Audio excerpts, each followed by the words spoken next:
I hate this job for real. I do too. When you gonna quit? Shit, I'm gonna quit the same day you quit. Matter of fact, when you put your 2 weeks in, let me see the paper so I can write on the back, me too. I got you. Fuck this job. Fuck this job, bitch, I quit. Fuck this job. Cause I don't really need this shit. Okay. Fuck this job. Cause the boss act like a bitch. Hey, fuck this job. He always talking all that shit. Okay. Hey, hi, welcome to my channel. My name is Chastity. Here we talk about beauty, entertainment, celebrities, TV shows, movies, books, and kind of anything else that garners my attention this week. And before we start the video, you already know what palette is on my eyes. It's by Pat McGrath, Celestial. This will be the only thing on my eyes until I find something better, and I won't, so. Anyways, today's topic will be about... I'm so, my heart is heavy. As I'm sad and I'm also slightly very happy. This video will be about the disbanding of Got7 and kind of their history, as well as the mistreatment they've dealt with while under JYPE Entertainment. So Got7 is a 7-member boy group brought together by JYPE Entertainment. The members are JB, Mark, Jackson, Jin-Young, Bam Bam, Young Jae, and Yu Young. Got7 debuted on January 16th, 2014 with their mini album Got It, with their lead single Girls, Girls, Girls. So JYP is a part of the big three, that's YG, SM, and YG Entertainment. But unfortunately, around the time of the forming and debuting of Got7, they financially were not looking so good. They were slowly encroaching into bankruptcy, and that's why it was super important for Got7 to debut and do very, very well, because at this point it was approaching kind of like the last chance for the company. Also, if you notice, compared to the other groups that were debuting in 2014, Got7's music video for Girls, Girls, Girls does look very cheap. You know, it's giving a little impoverished. You can very much so tell, like, there's not multiple sets, not happening in multiple places. Definitely a lower quality compared to what SM and YG were producing at that time. So with the state of the company at this time, it was very impervious to the company for Got7 to do well. They were approaching bankruptcy, and this was kind of like their last ditch effort. Got7 had to make it, and had to make it big.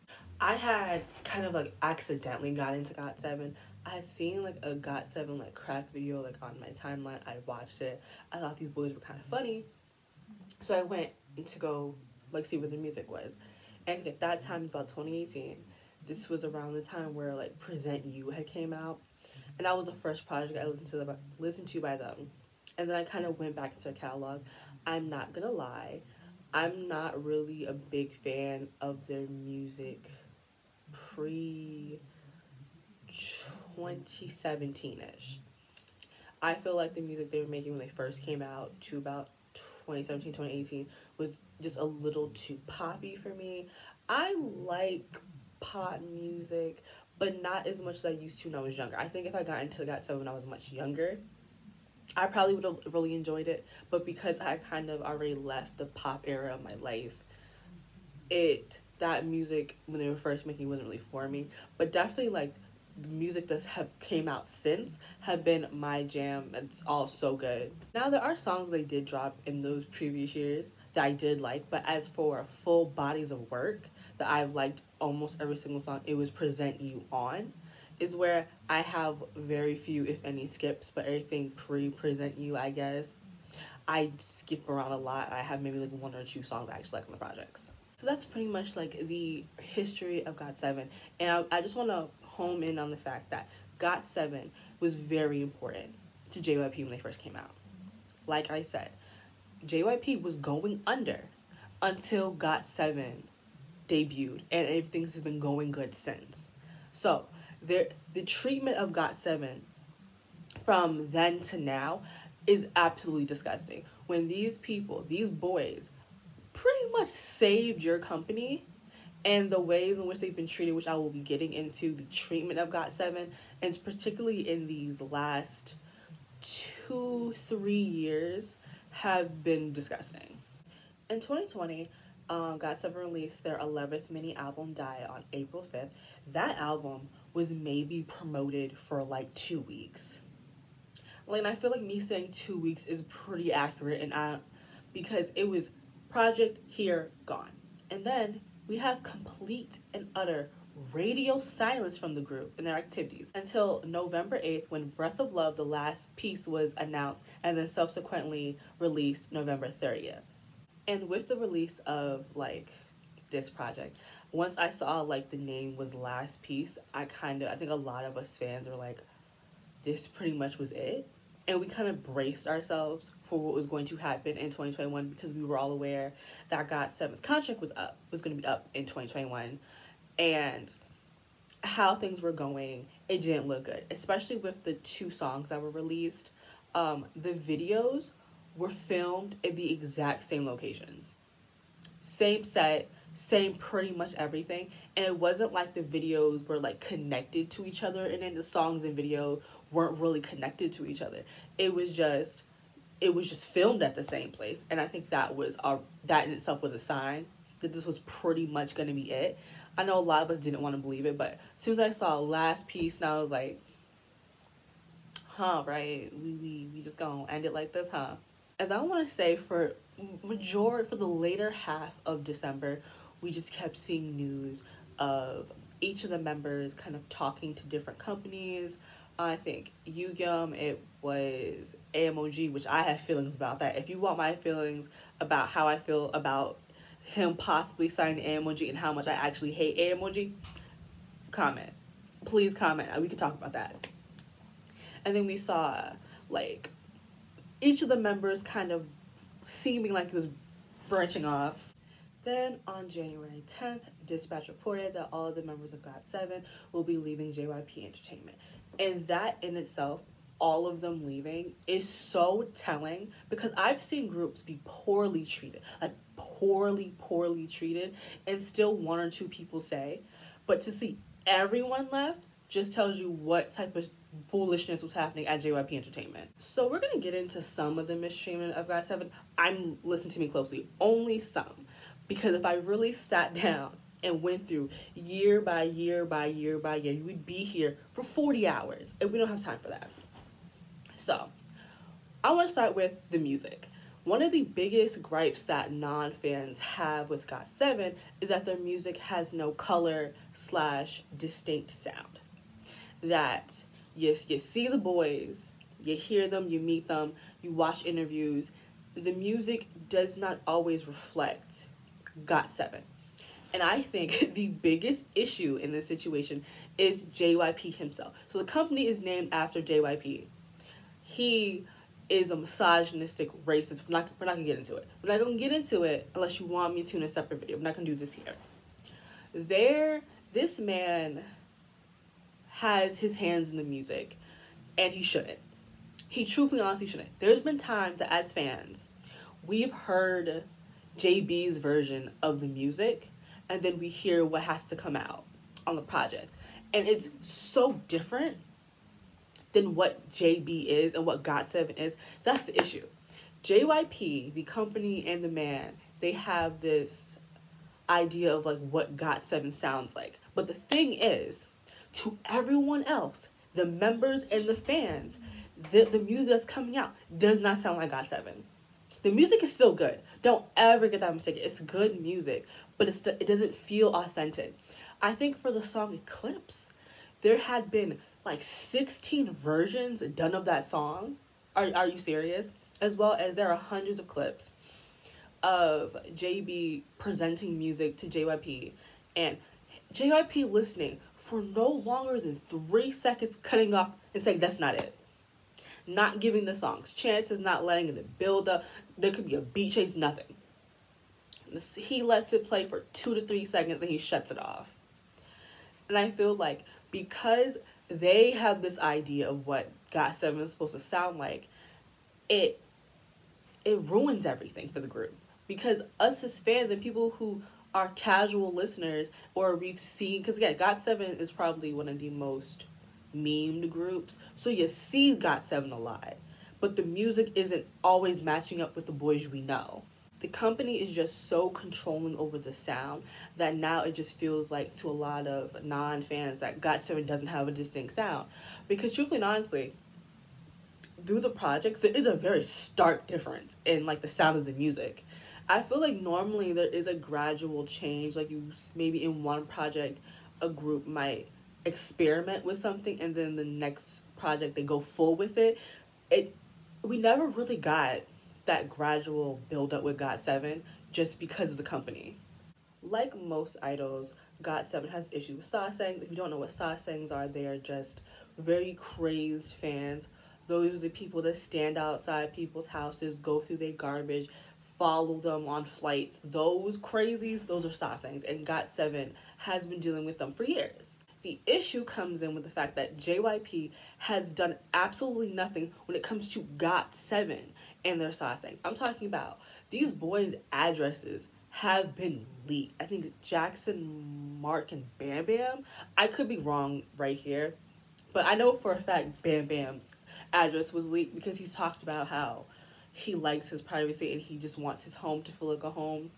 And again, Got7 is not alone with having sasaengs. They're not the only ones on their label. But the thing is, the other groups on their label has had like security like double. There's been lawsuits put in.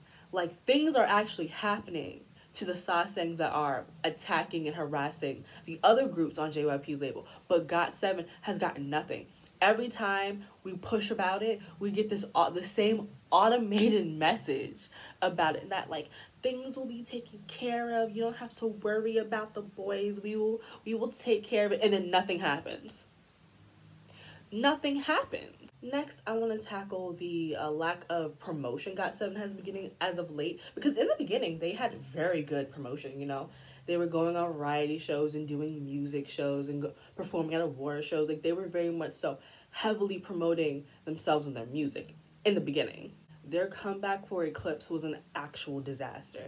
The reason for that is because the album and a tour were announced on the exact same day, which then forced fans to have to pick whether or not they're going to spend the money to get the album or they're going to spend the money to go on tour and watch them tour. Just because especially Got7 is has a really heavy international fan base, and when you are ordering albums from Korea to America, it's very expensive. The album itself could be anywhere from $10 to $15, but with customs and duties, all that on top of it, you're getting into $20s, $30s, $40 if you want to, even more if you want to buy multiple albums.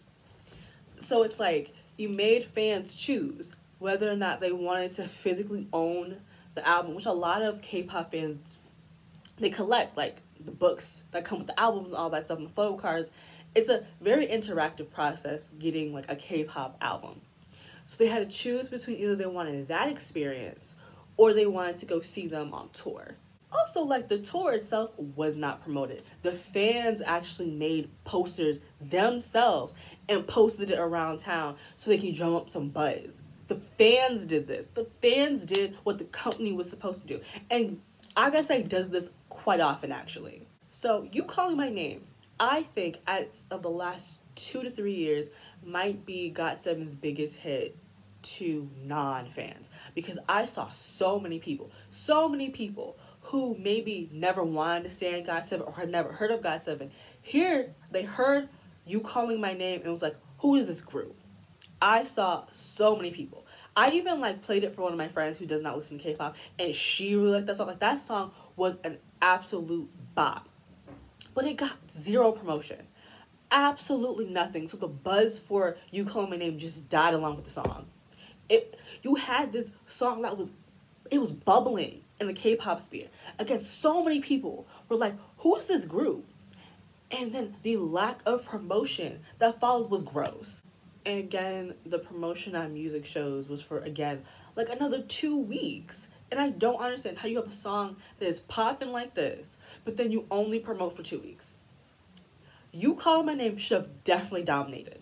It should have dominated, and it didn't. So, Got7 and ITZY, who are on JYP's Division 2, JYP has divided its company off into about 3 to 4 divisions which will each take care of 2 different groups. But unlike all the other divisions, Division 2, ITZY, and Got7, they're the only division where both groups are active, because I think it's like 2 p.m. and Stray Kids are on one, and 2 p.m. is all enlisted. So then that division is only focusing on them. Like, and there's another one and Day 6. So it's like every other division, though they have 2 groups, are really only focusing on one. Division 2 is focusing and splitting its time amongst 2, and because that, so many things have gone wrong. Got7 posts have been put on Etsy pages, and Etsy's posts have been put on Got7's pages. As well as, for some reason, ITZY and Got7 are the only JYP groups that don't have sales within the US, because usually how it works is their albums would be on Amazon, and then that's how you get the American numbers.